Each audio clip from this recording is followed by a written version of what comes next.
I had to make a discussion video analyzing the Ancient Evil Easter egg. After criticizing the launched maps and Dead of the Night's Easter egg quests, I feel the need to scream to the heavens about the excellent quest design for almost every single step inside Ancient Evil. To no one's surprise, Ancient Evil is my favorite Black Ops 4 Easter egg. I have been actively trying to complete it over and over again to get my time under an hour. We all can't be smart guy and Starburst. But jokes aside, it brings up another point. Ancient Evil is easy, but not always. It is part of the layered beauty of this map. People may say, that Easter egg is so easy. Well, great. Can you speedrun it? Can you get your times sub 40? Can you get to around 100 plus? If you want to brag about being a master, that's how you do it. Many players struggle to complete the main quest, let alone do them multiple times at a speedrun pace. If you can do both of those with ease, I'd say congrats. You're part of the best zombie players in the community. But what's special about Ancient Evil is it's fun to do all those. It's not just work. But say you're not great at zombies. Well, I think the Easter egg is very friendly toward a team of friends working together to beat the Easter egg. There are many opportunities in-game for one team member to pick up the other during this epic journey. Even the solo player can complete this Easter egg with enough practice. Only one step will give them trouble if they use classic launchers only. Now let's get into the details. Instead of going step by step, I want to jump to one of my favorite steps in all of Call of Duty Zombies. Its name is Hit Your Mark. It's a beautiful step. First, let's talk about the naming conventions of Ancient Evil's Easter egg steps through the Sentinel artifact. The Sentinel artifact gives players a hint toward what they are supposed to solve or accomplish. Lore-wise, this works well, as the artifact could be helping our heroes with these ominous hints, instead of our characters magically knowing what to do, like they did a lot of the time in Black Ops 3. Furthermore, the characters take an active role in this map. Unlike the previous Easter eggs, the steps don't feel like tedious tasks to trick players. The narrative is finally woven into the steps, like a Shangri-La's Easter egg quest. In Black Ops 4, we experience a narrative disconnect in many of the main quests. For example, one of the most beloved maps on launch still had this issue. In 9, you need a member of the crowd to throw their poop into the arena in order for our characters to pick it up. Then they somehow think to use this poop from the crowd as fertilizer at a specific spot in the Danu Temple that will suddenly teleport the entire team to an alternate version of the temple when a burned out shot from an upgraded Pack-a-Punch gun is fired on it. There is nothing in the map through in-game hints, character quotes, live events, or lore that would explain any part of that step. There is no logic. It is throwing ideas at a wall until something works. Throughout Black Ops 4, characters hardly ever comment on their surroundings despite their situations changing dramatically at times. Players only get a little treat from characters during most of the Easter egg steps, and typically the ones leading into the boss fight or during the boss fight actually have something of substance. Otherwise, players are left asking, what was the point of that step? Treyarch goes to great lengths to suspend our disbelief. But I argue, if you have players so far committed to believing in this fantasy world, keep them there. Ancient Evil, I believe, accomplishes this. Inside Ancient Evil, we hear our characters point out changes in the map. What happened to Ra's Ankh and Scepter? Why do I hear voices of war? Got lucky with that shield blast, but I'll take it. Okay, does Ra want his staff now? Maybe it's just me, but this spear almost looks like a machine component. And so on. The characters are experiencing the story with us now. This creates a bond from our characters to the players. A very Black Ops 1-like bond that we jumped on with Ultimus during the Call of the Dead and Shangri-La conversations in the past. So back to Hit Your Mark. What's so great about this step over the previous ones? It starts by making players have their gauntlets out inside the amphitheater. All the players need to be on the same page to even start the step. Then, beautifully colored spotlights shine down alchemy symbols onto the ground, indicating to players to step into them. The players are literally taking the spotlight for this step. Then the map stops to test our skill. And a much improved buried-like shooting gallery, Hit Your Mark, stops all the zombie spawns. It introduced a new original score and shows you a unique sequence you can't experience anywhere else. Thank you to Brian Tooney and Kevin Sherwood for posting the Hit Your Mark song to the YouTube channel. I adore it, and again, give props to the audio department at Treyarch for knocking out of the park game after game, map after map, like a trap. And 4-player co-op, Hit Your Mark's enjoyment is pushed farther than solo because all players are involved at all times. Each player has a shared focus on accomplishing the same goal. Players not stepping up to hit their zombie are helping with callouts so those trying to hit their marks don't get fooled by a spawn or accidentally missing a zombie when they use a charge shot. Hit Your Mark is beautifully minimalistic. Typically, in modern Easter egg step design, we would be bombarded with constant spawning zombies that don't matter, random blight fathers coming to throw off people's timing, arbitrary RNG mechanics, and artificial inflation of difficulty to top off the quote-unquote challenge for players. And Hit Your Mark, all the fat is trimmed out of the step.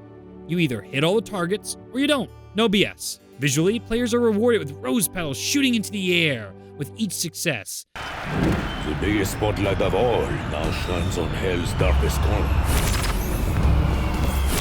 Max ammo. In an atmosphere we haven't experienced before inside this amphitheater. The spotlight follows our characters, drawing everyone's attention to what they are doing with every movement. Each player gets their chance to stand in the spotlight during this step. Not a single player is stuck training a zombie during Hit Your Mark. No one has to listen to another player saying, let me do this step. You can just do something else. I got this. Everyone is actively working together, players and characters. Something personally I really enjoy about this step is seeing the characters sprint back and forth during the co-op completion of this sequence. I feel it creates an urgency to what the characters are doing. I interpret a focus on each of our characters' faces as they attempt to please the gods in this trial. Visually, when it isn't your turn to be in the spotlight, the screen grows grainy and black. It almost calls back to this feeling of players being yanked off stage when it isn't their turn. The steps mechanics complement the gameplay and the visuals. And best of all, the step is fun to do. Even in single player, Hit Your Mark is a cute little step that can be breezed through. A solo player can enjoy a much-earned break after Scepter and Raw's step in solo, which is awfully difficult. But there's more for the solo player, and I'll get to that later. Branching off my point about visuals, some of the best main quests in Zombies have been quests players can track inside the map. When players can see their progress, like in Shangri-La with the focusing stones, or Die Rise with the fireworks, it lets players know they're on track. It lets them know what they're doing is impacting the world around them. It gives some level of agency to our characters inside the world that is already asking us to suspend so much disbelief. Now we can buy in that the characters are buying in. I adore the light beam shining through Ancient Evil to let us know we're progressing through the Easter egg. I love the mechanical clank when the mirrors adjust during a complete step.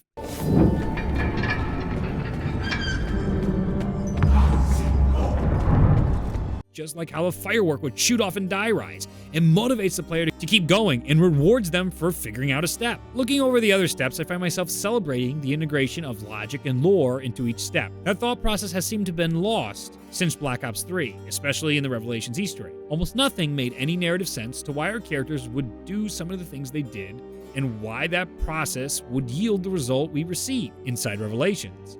Case in point, why shoot rocks to get bones? How does throwing Arnie's into stomach holes summon Margwas that end up giving players a film reel to play in another world teleported in at the start of the map?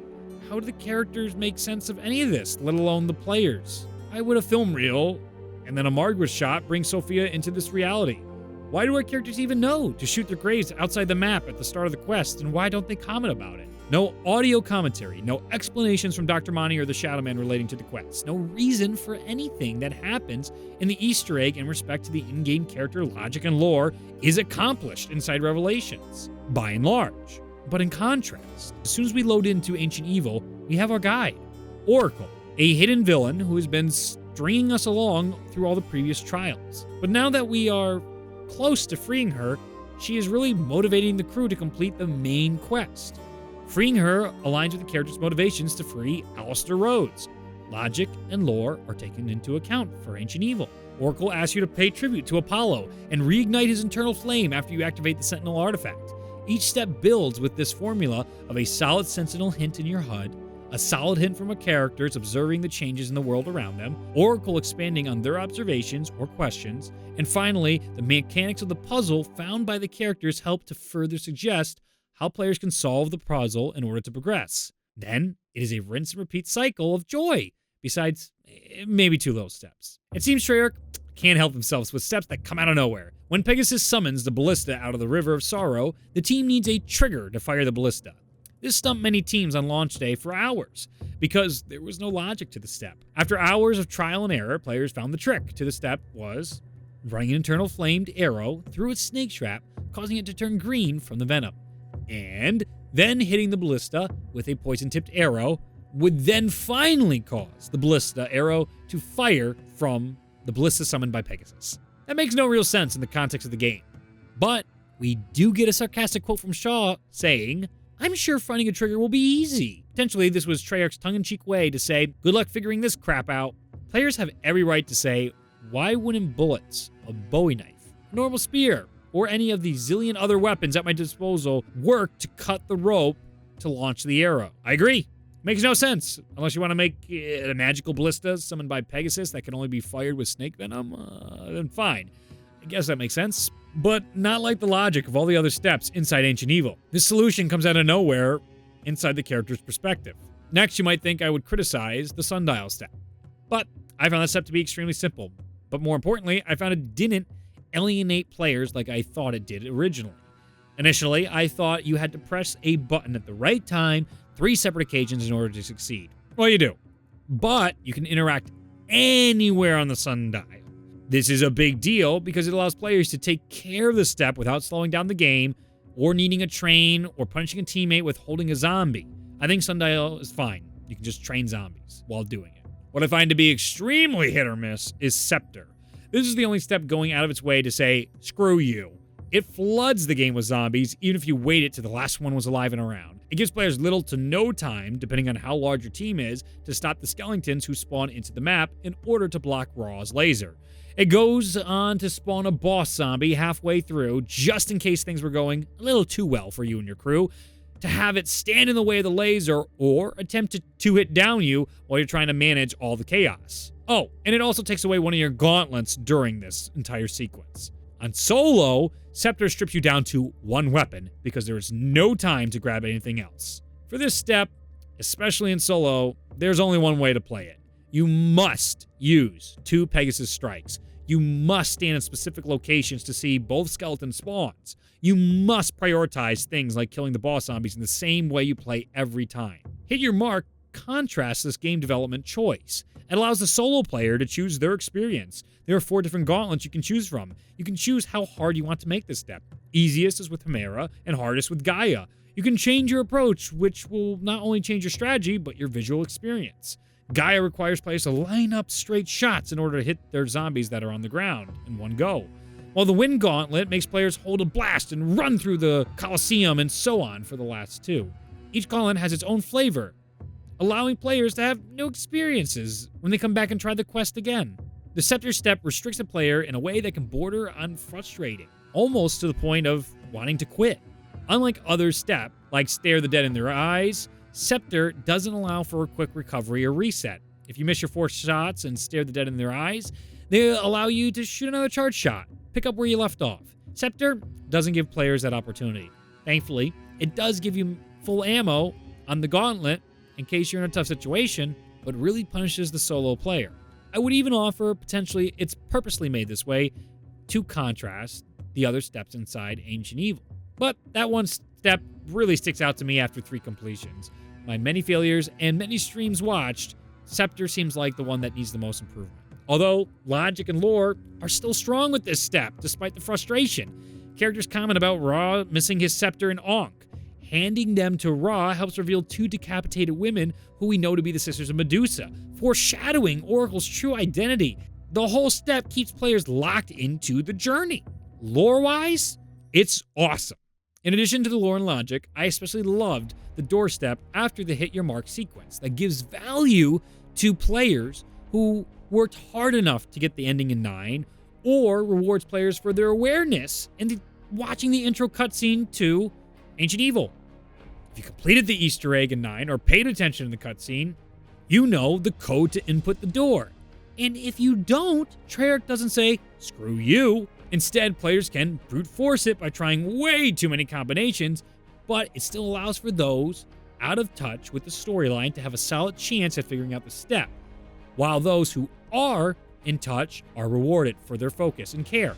If a casual team gets to this step, all it takes for them to figure out is one little call like, hey, didn't we see symbols like this in like the intro or something? Boom, they got it. Furthermore, I like to comment how Oracle talks to our players. She helps build the enemy inside this map up and her own presence with every task we complete inside Ancient Evil.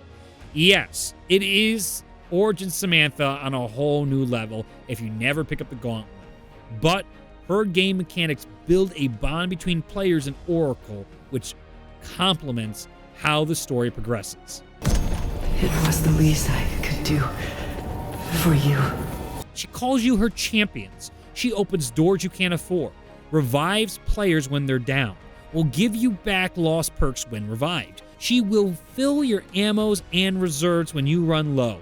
She will highlight parts you run by in case you miss them. She'll inform you of locations of the most powerful weapons inside the map in case you can't find them, and will explain all the lore out of the blue or at your request when you go up to a particular item, statue, or drawing and interact with it. Oracle, how does your enemy think he can take down the gods? Just one of Apollo's arrows would wipe out an army. The gods slumber within Olympus. Long has it been since anyone prayed to them. My adversary could kill them in their sleep before they know they are in danger. Even if the player doesn't activate a single scroll or any of the many lore triggers around the map, Oracle makes sure we understand how things played out, how things got to this point, and why we should care. Oracle gives us stakes, builds up our relationships, and then tears it all down. She explains why our enemy cares, what the trial has done to the legendary Perseus, and what the point of the trial is, to open the gateway to Olympus. Players can easily jump on board with iconic characters in Ancient Evil without knowing a single bit of Greek lore. You can ask almost anyone about Perseus or Medusa in the same breath as Zeus and Poseidon, and people will know the names. Maybe not the lore, but they will know that those are historically significant individuals despite their stories being dead for thousands of years. Oracle's expositions help to align all three groups with the same motivations. Oracle may have wanted this for herself, but now just wants to be free from her bindings, so she needs the characters to complete the trial to get the key from Perseus. Perseus can't complete the trial, which prevents him from accomplishing his main motivation of trying to usurp Olympus, so he has our characters complete it for him. Our characters need the key from Perseus to free Oracle in order to save Alistair, their original objective. But Perseus will only show himself if the Chaos Crew completes the trial for him. It all works within logic and reason. Good luck explaining premises, Dr. Monty's, the Shadow Man, and the children's motivations inside Revelations. What I love is the fact that the gameplay complemented the story so well in Ancient Evil. The game is forcing you to like Pegasus, fully aware that they are hoping to pull that bond away from players down the road, just like they do with Oracle. The characters fall in love with Pegasus from the very first time they are stayed by him. The game mechanics even make him overpowered as he's used as an equipment device in the Pegasus strikes. When you put them in the ground, it puts on a magnificent display at the drop of a spike. Wonderful character quotes come out of our Chaos Crew when they put down a Pegasus strike as they ask him to bring down the heavens or summon Pegasus. Time to strike down the wicked! It builds toward this relationship the players have with Pegasus. They fall in love with him as soon as they take their first ride on the magical creature. It is no wonder the characters constantly talk about how much they love him over the course of the map. Pegasus, take me away! Pegasus, we shall be best of friends. Just... wow. Now I am angry. Do what you want to me, but leave the horse alone! The game is smart enough to share Perseus' lore with the players. He is the one who tamed Pegasus. The writing is on the wall, the whole quest. There's no gotcha moment for fans where they go and say, oh, that's stupid. Instead, they go, oh, shit. Oh, that's crazy. Oh, that bastard. What has been drilled into players' heads from the very start of the quest is Pegasus is my friend. He is our safety net. During the boss fight, that turns into, oh no, Pegasus is now my worst enemy. How could we ever try to kill what was once our friend? As for the boss fight, Ancient Evil is pretty standard. Most of all, I enjoyed the dynamics of the map, destroying other areas of play. It showcases the power of our villain, gives visual cues for our progress throughout the map, and makes for a better atmosphere. I believe players have plenty of room to criticize Perseus as a weak climax to this fight. Inside my mind, Pegasus is the final boss, the whole way, because of the way the game builds him up for your fateful encounter. So there you have it, my thoughts about the Ancient Evil mechanics. I gave you the good and the bad without going through every step and going on forever. I hope you found this insightful and entertaining. I had a lot of joy writing about the connections of the gameplay to the logic and the emotion for this video. It is something I long for in zombies, which gets into game development theory and game development choices. I think Ancient Evil made a lot of the right choices. Thank you for taking time out of your day to watch this long video. Subscribe if you want more Call of Duty Zombies, gaming reviews, and gaming analysis. I stream on Twitch and have a Patreon in which you can support me on either platform if you want to see these videos keep going, and the streams. Thank you for all the wonderful support on all those platforms to keep this content going. Tell me your thoughts about Ancient Evil's Easter egg in my analysis in the comments below. There is much more I didn't expand upon just because the sake of time. We could dive into all the connections between Oracle and Pegasus even further and how the gameplay complements the way they are built up and taken away from us. But that's something I kind of look forward to in the comments of this video. In addition, you can find posters, t-shirts, and mugs on radrendering.com. If you want to pick up any of that stuff, I'm having a spring sale, again, at radrendering.com. Get them before supplies run out, because I do have limited amounts of shirt sizes and stock for all the other items if you're interested in those sort of things. I hope you have an absolutely wonderful day, and I will see you in the next video. Bye.